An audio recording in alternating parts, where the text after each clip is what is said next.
할렐루야. 한 주간 삶 가운데 여전히 우리 하나님의 사랑과 또 은혜로 인도하시는 그 역사가 우리 가운데 있었는 줄 압니다. 그래서 우리는 하나님을 찬양하는 자리에 섭니다. 그리고 이 시간 예배하는 여러분 가운데 하나님이 말씀하여 주시고 그 말씀을 통해서 이끄심에 오늘 우리는 감사와 영광 올려드립니다. 그런 여러분을 진심으로 축복하고 사랑합니다. 우리 옆에 있는 분들과 함께 인사할 때 여러분 이렇게 인사하며 말씀 안으로 나아가겠습니다. 복음 안에서 세상을 품읍시다 라고 하는 인사합니다. 복음 안에서 세상을 품으시길 바랍니다. 오늘 우리가 함께 봉독한 말씀으로 복음이 흔드는 네 번째 자리, 화목의 사명으로 라고 하는 제목으로 오늘 이 시간 말씀 함께 나누고자 합니다. 여러분, 어떤 강이든지 이 강은요 흐르지 않으면 어떻게 되나요? 썩습니다. 그래서 물이 고이면 처음에는 잔잔해 보여서 좋아 보이지만 여러분 시간이 지나면 그 안엔 아무런 생명도 살질 못하지요. 근데 물이 흘러가면 어떻게 될까요? 그 흐름을 따라 새 생명이 자라게 되어지고 메마른 땅이 다시 살아나게 되어집니다. 얼마 전에 제 인생 버킷리스트 중에 하나가 이게 바다 낚시였거든요. 배 타고 가서 하는 거. 근데 그걸 했어요. 하루 가서 김해 있는 오태범 목사님이 그 삼천포에다가 배를 잡아놓고 오라 그래서 죽을 뻔했어요. 거기 내려갔다 올라오는 게 하루 만에 왔다 갔다 하는 게. 근데 그날 밤에 낚시를 했어요. 늦게 도착을 해가지고요. 노예 일도 해가지고 뭐 일하고서 내려갔더니 늦었어요. 딱 그런데 낚시를 딱 집어넣으니까요. 바로 막 돔이 올라오는 거예요. 이만한 돔이. 제가 첫 무로 잡았거든요. 몇 마리를 잡아내는데 야, 이걸 내가 잡다니 했는데 40분 딱 지나니까요. 배를 한 6시간 빌려놨는데 40분 지나니까 한 마리도 안 잡혀요. 그때 잡아 올린 거 고등어하고 돔하고 해서 이제 나중에 회도 먹었는데, 그래서 아니 왜 안 잡히냐고, 아까 그렇게 잘 잡히다 그랬더니 하는 얘기가 늦게 오셔서 물때를 놓쳤대요. 그러면 저녁에 6시간 할 필요가 없거든요. 앞에 한 2시간만 딱 하고 1시간만 하면 되는데 나머지 시간은 뭐 하냐면 거기서 라면 끓여 먹고 거기다가 회에서 먹고 하는데, 배에서 그 회 먹는 게 별로 좋지는 않더라고요. 너무 더러워요. 바닷물도 별로 깨끗하지 않고. 근데 밤이 어두워지니까요, 다 깨끗해 보이더라고요. 근데 여러분 보세요. 이 물이 흐르지 않으니까, 이 바다에 물이 그렇게 많은데도요, 물이 흐르는데 이 낚시치가 저쪽으로 갈 때는 고기가 잡혔거든요. 거꾸로 흐르기 시작하면서부터는 낚시 추가 이쪽으로 흐르기 시작하면서부터는 고기가 안 잡히는 거예요. 그러니까 어떻게 흐르느냐, 흐름에 따라서 이게 막 고기가 잡히기도 하고 안 잡히기도 하고, 이걸 보면서 이런 생각을 합니다. 복음의 은혜도 그렇다는 거예요. 복음이 내 안에 고이면 얼마나 좋아요. 내가 막 복음의 은혜를 내가 막 누리고 있으니까요. 그런데 복음이 내 안에 고이면 이 문제가 나중에 점차 내 신앙은 말라가게 되어집니다. 하지만 복음이 흘러요. 근데 흐를 때 그곳에는 생명이 피어나고 회복의 역사가 일어납니다. 그래서 복음은 오늘 우리를 살리시고 동시에 흘려보내시라고 하는 그 명령이 오늘 우리에게 주어지는 거예요. 그래서 복음은 그렇습니다. 여러분, 단지 내가 구원받았다라고 하는 소식으로 끝나지 않습니다. 나를 세상으로 보내시는 하나님의 부르심입니다. 저는 지난 몇 주 동안 이 복음, 나를 흔들다라고 하는 주제를 가지고 여러분들과 함께 하나님께서 복음을 통해서 오늘 우리를 어떻게 깨우시고 또 새롭게 하시는지를 보았습니다. 첫째 주에는 이 죄의 각성의 자리, 스스로 의롭다 여겼던 그 마음이 무너지고 그래서 은혜만 붙드는 그런 자리로 나아가게 했습니다. 둘째 주에는 십자가 앞에서의 자리, 사람의 지혜가 아니라 십자가의 능력으로 살아가는 그 복음을 붙들었어요. 그리고 지난주 셋째 주에는 생명의 자리, 죄의 종이 아닌 은혜의 사람으로 살아가는 이 복음의 능력을 경험했는데요, 이제 오늘 마지막 네 번째 자리, 여러분 화목의 사명으로 나가는 자리에 오늘 우리 주님이 우리를 불러주셨습니다. 그래서 복음은 우리를 멈추게 하지 않습니다. 복음은 흐르게 합니다. 나에게 임한 은혜가 나로 끝나지 않고 가정으로, 교회로, 세상으로 흘러가게 하는 것. 오늘 우리는 이 복음의 흐름 끝에서 하나님의 명령, 세상을 향한 사명으로 부르심을 받았습니다. 오늘 그래서 이 말씀을 통해 복음이 다시 한번 나를 흔드는 은혜가 있기를 원합니다. 그리고 그 흔들림이 세상을 향한 은혜의 흐름으로 이어지는 축복이 있기를 주님의 이름으로 축원함을 드립니다. 이 야이로 목사님하고 처음 만난 게요, 제가 그 화야실 신학교라고 우리 교회가 함께 잠깐 사역을 했던 적이 있습니다. 가게 되어지면 그 목대원이라고 이제 목회자들이 모이는 그 가르치는 건데, 가르치는 자리인데 우리 목사님이 그 통역을 해주셨어요. 그 통역을 하면서 제가 막 웃긴 얘기를 했는데 안 웃어요. 그래서 목사님한테 왜 안 웃냐 그랬더니 무슨 얘기인지 잘 모르겠대요. 제가 하는 얘기가. 그래서 막 설명해주고. 그래서 강의를 제가 한 4번인가 한 5번, 4번 정도 했는데요. 첫 번째 강의 때 이렇게 주고받고 하면서 얘기를 했더니 두 번째 시간부터 웃기를 시작하시는 거예요. 제가 웃긴 얘기를 해도 웃고 안 웃긴 얘기를 해도 웃어요. 제가 웃기게 생겨서 그런가 봐요. 그러면서 이제 목사님하고 친해졌어요. 그러면서 어떤 생각이 드냐면, 목사님의 사역이 궁금해지는 거예요. 목사님의 사역이 궁금해지는 거예요. 그래서 그 궁금한 사역들을 보다 보니까 이게 함께하고 싶은 마음이 생기는 거예요. 이번에도 한국에 저희 교회가 초청해서 온 게 아니라 공주 성결교회에서 초청해서 오셨는데 저희 교회도 좀 오셔야 된다고. 함께 말씀 나누고, 제가 맨날 야이로 했더니 야이로가 이렇게, 그게 슈라봉 주라 목사님이시거든요. 슈라봉 목사님을 통해서 오늘 우리에게, 저는 이런 겁니다. 복음이 다시 우리에게 흐를 수 있는 은혜가 있었으면 좋겠다. 여러분, 그 은혜를 여러분 오후 예배, 우리 찬양 예배 시간을 통해서도 함께 경험할 수 있기를 주님의 이름으로 축원함을 드립니다. 그런 겁니다. 복음은요, 복음을 전하는 자리, 그리고 복음과 함께하는 자리, 함께하는 사람들은 서로를 흔들어요. 그래서 어떻게 나요? 복음이 오늘 우리 안에 푹 잠길 수 있도록 하는 것이 아니라 푹 잠긴 그 자리를 막 흔들어서 어떻게 흘러가게끔 만들어 놓는 겁니다. 자, 오늘 바울은 오늘 우리에게 이런 선언을 합니다. 17절 말씀 우리 다 같이 볼까요? 시작.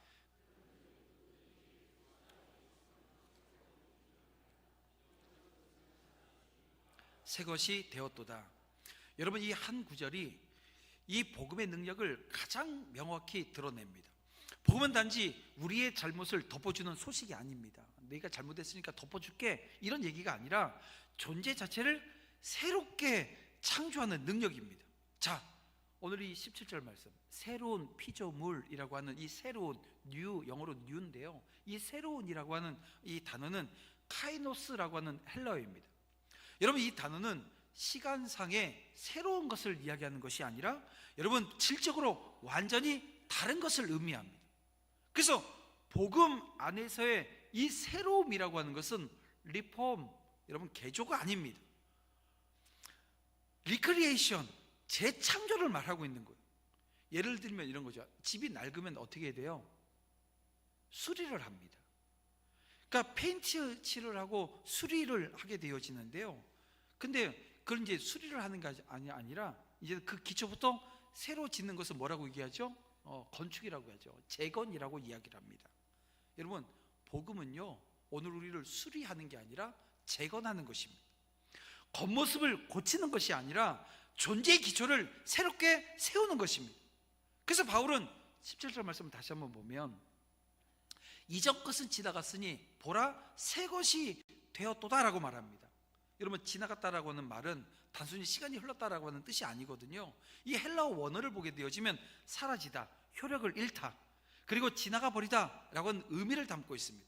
즉 복음은 이전에 나를 잊어라, 이게 아닙니다. 이전에 내가 죄를 지었던 이것들 다 잊어버리라, 이런 얘기가 아니라 이전에 나는 더 이상 효력이 없다, 내가 이전에 어떤 짓을 하고 어떤 과정이 있었든지 간에 그건 더 이상 효력이 없다라고 하는 것을 선언하는 것입니다. 과거의 실패, 상처, 수치, 죄의 흔적이 여전히 나의 마음을 붙들려고 해도요, 여러분 그것은 더 이상 어떻게 되어진다고요? 법적인 효력을 잃어버렸다는 거예요. 예수 그리스도의 십자가로 이미 이 죄의 효력이 종결되었기 때문입니다. 우리가 이전 것은 지나갔다라고 하는 이 것을 믿는다라고 하는 것은 이런 겁니다. 죄의 굴레, 이 죄가 나를 계속 묶어놓거든요. 내가 옛날에 지은 죄들, 이것들이 계속 나를 올가매놔요. 그런데요, 이 굴레에서 자유함을 얻는다라고 하는 뜻입니다. 바울은 보라 새 것이 되었도다 라고도 선언합니다. 이 보라라고 하는 이두라고 하는 이 헬라어는요, 감탄사입니다. 그러니까 여러분, 내가 새 것이 되었는데 감탄하지 않는다고요? 아니요, 감탄이 나오게 되어집니다. 하나님이 빛이 있으라 말씀하실 때처럼 복음은 선언하는 순간 새 창조가 일어나는 줄 여러분 믿으시길 바랍니다. 예수님을 만난 삭개오를 보세요. 우리가 누가복음을 보게 되어지면 한 가지가 거기엔 그 누가복음엔 이 메시지 가운데 담겨 있습니다. 뭐냐면 잃어버린 영혼에 대한 얘기입니다. 그래서 누가복음 15장에 보면 10개가 드라크마가 10개 있는데요, 하나를 잃어버렸어요. 100마리 양이 있는데 한 마리 양을 잃어버렸어요. 아니, 아들이 둘이 있는데 한 아들을, 둘째 아들을 잃어버렸어요. 근데 우리 하나님은 그 하나를 잃었을 때 어떻게 해요? 찾고 또 찾는 모습을 보여주십니다. 그리고 누가복음 19장에 가서 그 잃은 한 영혼에 대한 소개를 하는데 그가 누굽니까? 삭개오입니다. 그래서 누가복음을 보면서 이 15장과 19장은 엄청나게 연결되어져 있어요. 그래서 15장을 보고 19장을 보면 하나님이 이렇게 말씀하시는구나, 하나님의 마음이 이런 것이구나 라고 하는 것을 알게 되어집니다. 삭개오는 세리장이었어요. 사람들의 눈에는 이 세리장 삭개오는 어떤 사람이냐면 탐욕을 상징하는 사람이었던 것입니다. 그런데 그가 이 예수님을 만나고 복음을 접하게 되어집니다. 그러니까 이 복음이 삭개오를 어떻게 했냐면 흔들어 놨어요. 그렇게 됐더니 뭐라고 고백하냐면 이 누가복음 19장 8절 말씀을 보겠습니다. 주여 보시옵소서, 내 소유의 절반을 가난한 자들에게 주겠사오며 내가 토색한 게 있으면 4배나 갚겠습니다. 지금 이렇게 얘기하면 어떻게 되냐면 삭개오는요, 그냥 재산이 아무것도 없게 되어지는 거예요. 다 죽고 마는 거예요. 그러니까 지금 삭개오가 예수님을 만나고 복음이 그를 흔들어 놨을 때 그가 단순히 나 이제 착한 일을 하며 살겠어요 라고 하는 이 결심을 한 것이 아닌 겁니다.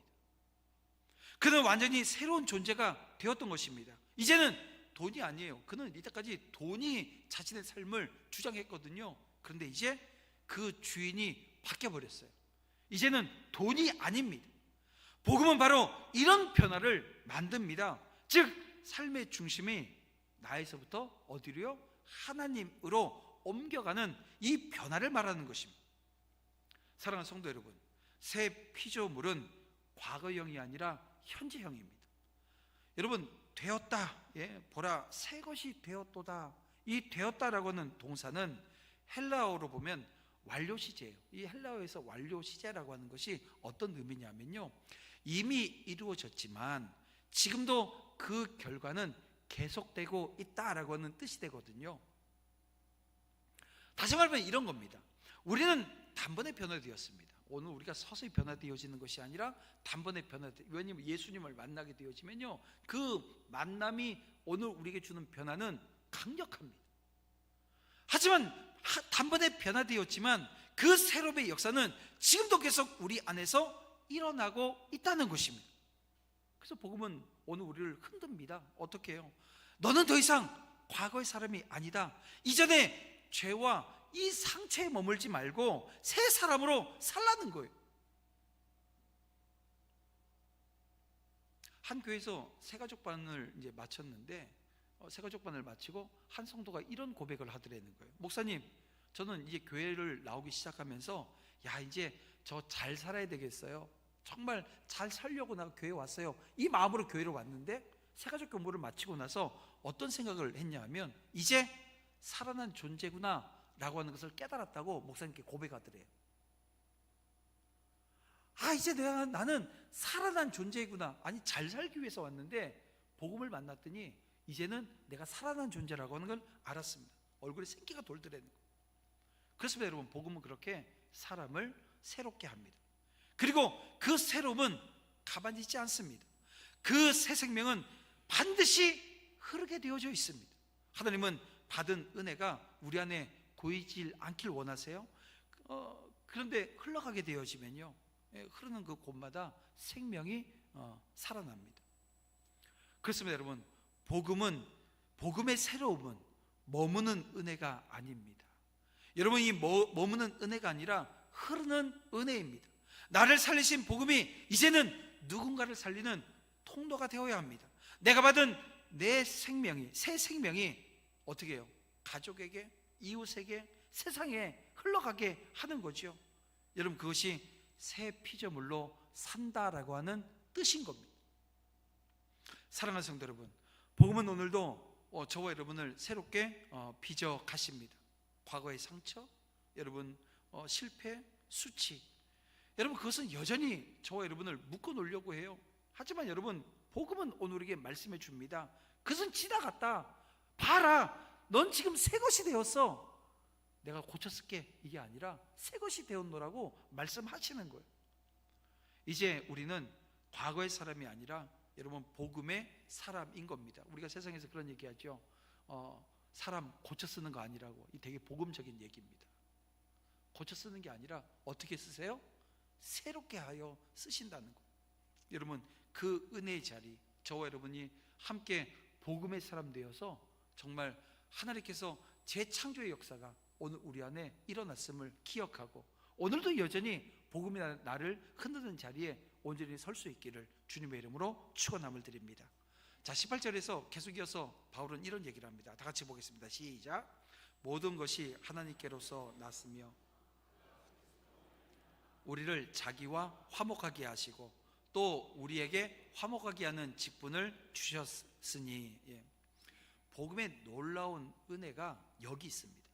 하나님은 우리를 단지 용서받은 자로 끝내지 않으셨다는 거예요. 우리를 보내시는 자, 다시 말하면 화목의 사역자로 세우셨습니다. 복음은 구원으로 끝나지 않고 여러분 사명으로 이어집니다. 화목이라고 하는 단어의 헬라어 원어를 보게 되면 카탈라소라고 하는 단어가 쓰여집니다. 이 카탈라소라고 하는 단어는요, 적대적인 관계가 끝나고 기쁨으로 다시 껴안는 것을 뜻합니다. 그러니까 단순히 싸움을 멈춘 상태가 아니라 서로의 마음이 완전히 회복되어진 상태를 말하는 거죠.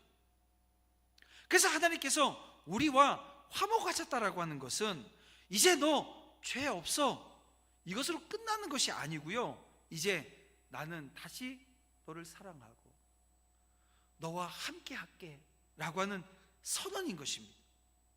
그래서 제가 좀 전에 말씀드렸던 누가복음 15장 이 탕자의 비유를 보세요. 여러분, 탕자가 집 나가서 막 그런 허랑방탕한 삶을 살고 집으로 돌아왔을 때 그 아버지가 어떻게 하십니까? 너 왜 이렇게 허랑방탕하게 살았냐? 꾸짖나요? 아니요. 오히려 달려와 품고 새 옷을 입히고 잔치를 베풉니다. 여러분, 그것이 화목의 그림입니다.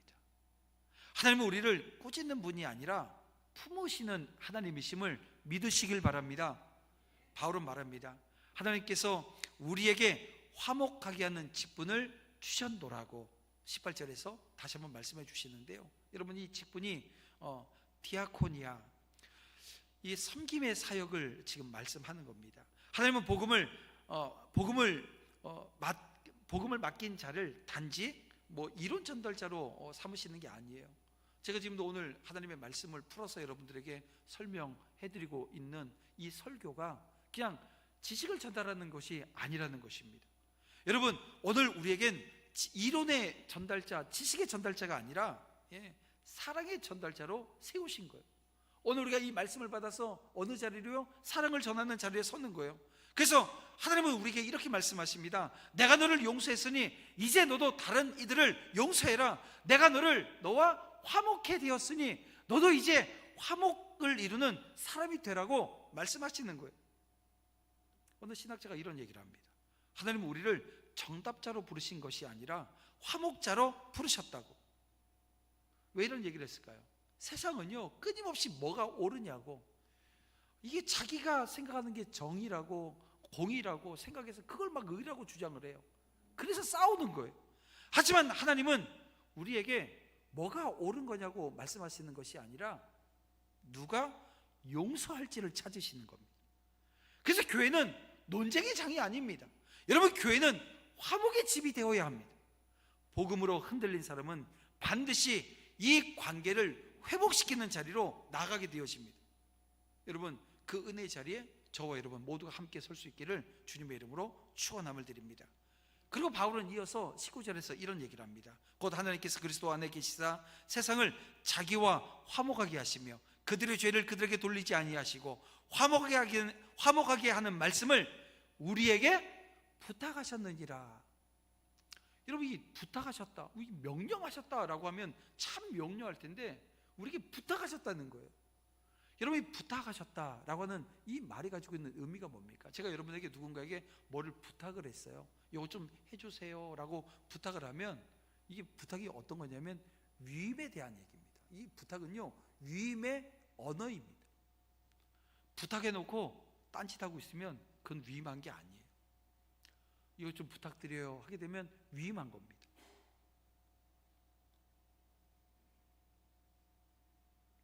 하나님께서 당신의 복음을 오늘 우리에게 맡기셨다라고 하는 뜻이지요. 여러분, 하나님은 오늘 우리를 통해서 세상을 화목케 하십니다. 그럼 이제 그런 얘기를 해요. 아니, 나를요? 아니, 나 같은 사람을요? 제가 그걸 어떻게 감당해낼 수 있어요? 라는 생각을 하게 되어집니다. 그렇습니다. 그런데 나 같은 사람을 통해서 일하십니다. 하나님은 완벽한 사람을 찾지 않으세요. 우리는 어떤 생각하냐면 완벽해야지 뭔가를 할 수 있다고 생각을 해요. 제가 믿지 않는 분들한테 얘기를 하면 이런 얘기를 합니다. 목사님, 담배 끊고 예수 믿을게요. 술 끊고 예수 믿을게요. 이런 얘기를 합니다. 그러면 뭐가 어떤 큰 결단이 있을 것 같죠? 전혀요. 담배 끊을 마음도 술 끊을 마음도 없어요. 그럼 제가 그런 얘기를 해요. 예수 믿고 술 끊읍시다. 예수 믿고 담배 끊읍시다. 이런 얘기를 하는 거죠. 여러분, 오늘 그런 겁니다. 하나님은 완벽한 사람을 찾는 것이 아니라 이런 거예요. 용서받은 사람을 통해서 용서를 전하길 원하시는 거예요. 한 번은 실제로 이런 일들이 그 교회 안에 있습니다. 우리 교회에서도 그런 일이 있었고요. 어떤 교회에서 이런 일이 있었다는 거예요. 우리 교회에서도 아마 그런 분들 있지 않을까 싶어요. 없었으면 좋겠는데, 한 구역 안에서 오랫동안 구역 생활을 같이 했는데 이 몇 년 동안 한마디 말도 하지 않는 거예요. 그러다가 어느 날 목사님이 하나님과 화목하라 라고 하는 설교 말씀을 했다는 거예요. 그 설교를 듣고 그 둘이 그러고 있었으니까요, 한 분이 이런 마음이 들었어요. 하나님께서 화목하라 하셨으니까 순종하는 마음으로 가서 이런 얘기를 했답니다. 예배 끝나자마자 자기하고 계속 사이가 안 좋았던 분한테 찾아가서 이제는 우리도 하나님 안에서 화목해야 되지 않을까요? 이 얘기를 했는데요, 그냥 그 얘기를 하는 순간 둘이서 부득이 안고 막 울었다는 거예요. 막 울었다는 거예요. 근데 그 울음이 교회를 하나 되게 하는 울음이 되었습니다. 교회가 그래서 하나 되더라는 거예요. 여러분, 복음은 이런 힘이 있습니다. 한 마음을 녹이고 한 교회를 세우고 한 가정을 회복시키는 힘이 복음에 있습니다. 그 힘이 바로 화목케 하는 복음인 거예요. 사랑하는 성도 여러분, 복음은 머무는 순간 힘을 잃어요. 복음은 흘러가야 생명이 되어집니다. 하나님은 우리를 단지 복음의 수혜자로 부른 것이 아니라 복음의 통로로 부르셨습니다. 내가 용서받았다면 여러분, 이제 용서하십시오. 내가 화해의 은혜를 경험했다고 한다면 이제 그 은혜를 전하시길 바랍니다. 내가 받은 복음이 다른 사람의 눈물을 닦아주는 순간 그곳이 바로 하나님의 나라가 세워지는 자리인 줄 믿으시길 바랍니다. 복음은 나에게 머무는 은혜가 아니라 세상으로 흘러가는 은혜입니다. 하나님께서 우리를 통해서 일하십니다. 우리를 세상의 회복과 화해의 도구로 사용하십니다. 여러분, 그 은혜의 자리에 우리 모두가 함께 설 수 있기를 주님의 이름으로 축원함을 드립니다. 사도 바울은 이 복음의 절정을 20절에서 이렇게 선포합니다. 20절은 같이 한번 읽어볼게요. 시작. 그러므로 우리가 그리스도를 대신하여 사신이 되어 하나님이 우리를 통하여 너희를 권면하시는 것 같이 그리스도를 대신하여 간청하노니 너희는 하나님과 화목하라. 아멘. 여러분, 하나님께 화목된 사람은 이제 화목을 전하는 사람, 자 오늘 본문에 있는 표현대로라면 그리스도를 대신하여 사신이 된다. 그리스도를 대신하여 사신이 되어 라고 하는 이 말씀, 다시 말하면 대사가 되어지는 거예요. 사신인 것입니다. 그렇게 부름 받은 겁니다. 여러분, 이 사신이라고 하는 이 말의 헬라어 뜻을 보게 되어지면 공식적으로 파송된 대표라고 하는 뜻을 가지고 있습니다. 즉 우리는 세상 속에서 하나님의 나라를 대표하는 사람인 거예요. 여러분, 이 정체성 분명히 우리가 가지고 있어야 돼요. 대사는 자기 말을 하지 않습니다. 대사는 파송된 나라의 뜻을 전하는 이입니다. 그리스도의 대사 역시 이런 거죠. 자신의 의견을 전하지 않습니다. 그리스도의 마음과 복음을 전하는 자가 바로 그리스도의 사신 대사인 겁니다. 제가 도남지역교회 부임하기 전 저는 20년 동안 정신병원에서 병원에서 우리 환우들과 함께 복음을 전하고 나누는 사역을 했어요. 근데 제가 처음 그 전도사 때예요. 전도사 때 그 교회 병원에 부임을 해서 복음을 전하는데요. 이 말씀을 전하는데요. 제가 이제 어릴 때니까 그때가 27살, 8살 때입니다. 이 27살 정도 되었을 때인데 이렇게 맨날 환우복 입고 앉아 계시는 환우들이잖아요. 그래서 제가 이제 어떤 성경만 찾아서 했냐면 병 낫는 것, 그리고 치유에 대한 약속들, 이런 것들만 찾아서 설교를 했어요. 그랬더니 2달도 설교 못 하겠더라고요. 그 안에 다 끝나버리는 거예요. 그래서 이제 어떤 설교를 하지? 왜냐면 환자들이 있으니까 환자들 앞에서 어떤 설교를 해야 되지? 이 막막한 거예요. 하나님께 기도했어요. 하나님 어떻게 해요? 어떤 말씀을 전해야 되니? 했더니 하나님 저한테 주시는 말씀이 뭐냐면, 야, 너 왜 내 자녀들, 내 백성들을 다 아픈 사람, 환자 만드냐? 이 말씀을 주시는 거예요.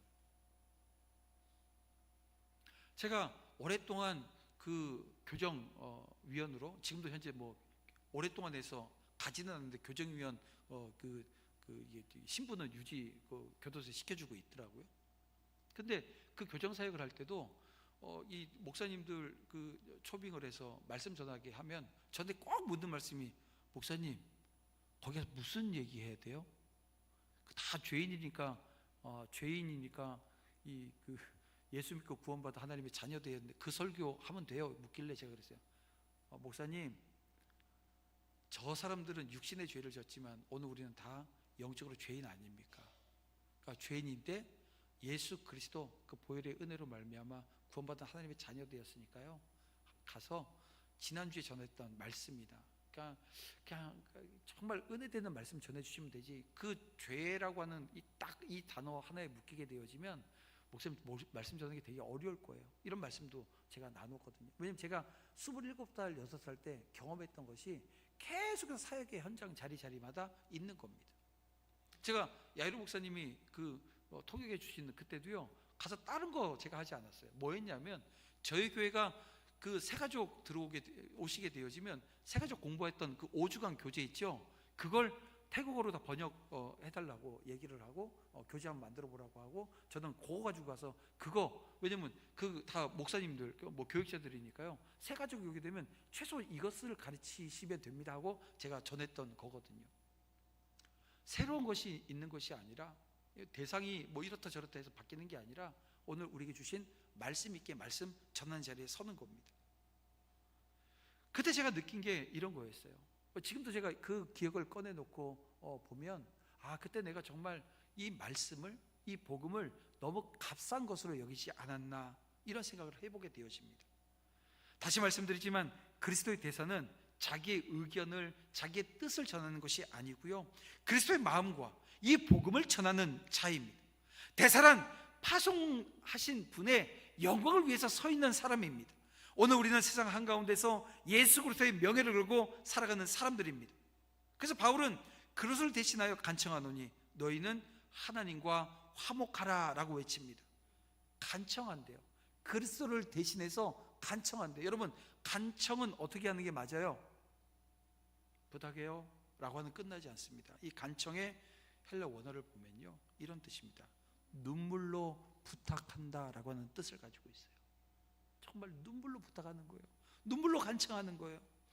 너희는 하나님과 화목하라고 눈물로 간청하는 겁니다. 복음 전파는 여러분 하나님의 호소입니다. 하나님은 세상을 정죄하기 위해서 부르시는 것이 아니라 화해하기 위해서 초청하시는 거예요. 예수님도 십자가 위에서 이렇게 기도하지 않으셨습니까? 아버지여 저들을 사하여 주옵소서, 자기들이 하는 것을 알지 못하나이다. 십자가는 하나님의 심판대가 아니라 하나님의 초청장입니다. 그래서 복음을 전하는 것은 심판을 알리는 게 아니에요. 여러분, 이 초청장을 나누는 일입니다. 바울은 그래서 이렇게 오늘 본문을 마무리합니다. 21절입니다. 하나님이 죄를 알지도 못하신 이를 우리를 대신하여 죄로 삼으신 것은 우리로 하여금 그 안에서 하나님의 의가 되게 하려 하심이라. 여기서 이 복음의 중심이 드러납니다. 하나님의 죄를 알지도 못하신 이를 곧 예수 그리스도께서 우리의 죄를 대신 지셨다라고 하는 것입니다. 우리가 의로워진 것은 여러분 우리의 행위에 있는 것이 아니에요. 그리스도의 의가 오늘 우리에게 전가되었기 때문입니다. 여러분, 이것이 복음의 신비입니다. 의로우신 분이 죄인이 되어지고 죄인이 의롭게 되어진 자리, 여러분 십자가입니다. 십자가에서 교환이 이루어진 거예요. 성경을 보면 생명엔 값이 있습니다. 여러분, 유월절 그 이스라엘 백성들이 출애굽하던 그 마지막 열 번째 재앙, 이 장자를 죽이는 그 재앙을 내리실 때 이스라엘 백성들은 기적을 맛보았습니다. 다 죽었는데요, 이스라엘 백성들의 장자들은 안 죽어요.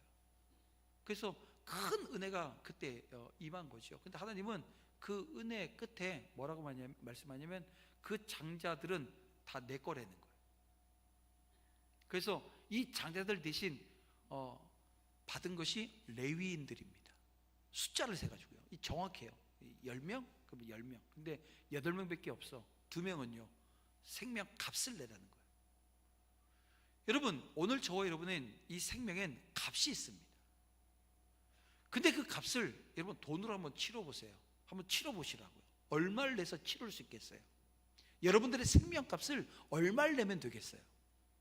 우리가 가지고 있는 것으로 이 생명값을 치를 수 없습니다. 그래서 이 속전이라고 하는 이 개념을 왜 구약에서 이렇게 주셨냐면 뭘 얘기하기 위해서? 십자가를 얘기하기 위해서입니다. 여러분, 저와 여러분의 생명엔 뭐가 있어요? 값이 있어요. 그 값을 누가 치르셨어요? 하나님이 직접 이 땅에 인간으로 오셔서 값을 치르셨어요. 그 십자가에서 이 생명값이 교환되어졌습니다. 예수님은 죽으시고 오늘 우리는 살게 되어진 거예요. 그래서 여러분, 이 십자가의 교환이 저와 여러분의 사명의 근거입니다. 오늘 우리가 사명 감당해요? 주님의 사명으로 서야 돼요? 그 근거가 오늘 그 십자가에서의 교환, 주님은 죽으시고 나는 살게 되어진 그 교환이 근거가 되어지는 겁니다. 그리고 중요한 것은 세상은 복음을 말로만 전하는 사람이 아니라 삶으로 보여주는 사람을 통해서 보게 되어지는 거예요. 그렇게 생명값이 이 십자가에서 전한 이 교환이 되어진 사람은 이제는 말이 아니라 삶으로 보여주는 거죠.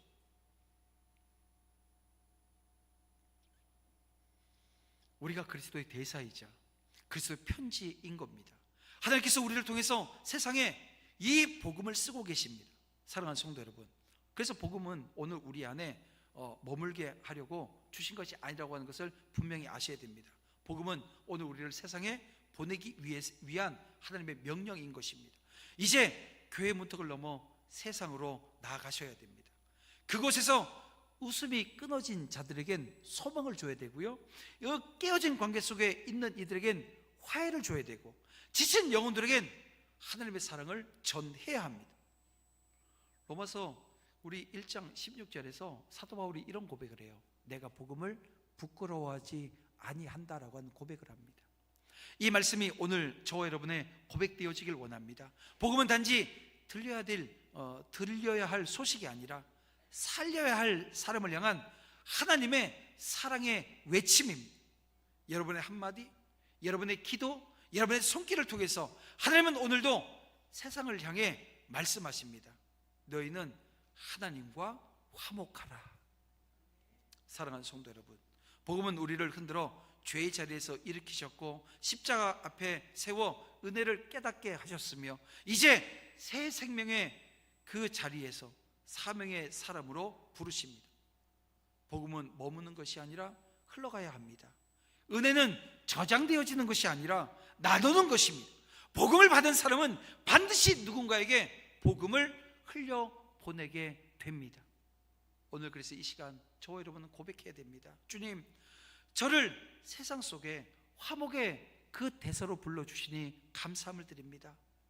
나를 사용하시고 복음이 나를 흔들게 하셔서 정말 그 흔들림이 세상을 살리는 능력 되게 해달라고 이 시간 간구하고 기도하는 여러분 되시기를 주님의 이름으로 축원합니다. 복음은 우리를 구원하시고 이제 보내십니다. 죄에게 종노릇하지 말고 거룩에 헌신하며 세상을 화목케 하는 복음의 사람으로 서십시오. 그것이 복음이 흔드는 마지막 자리입니다.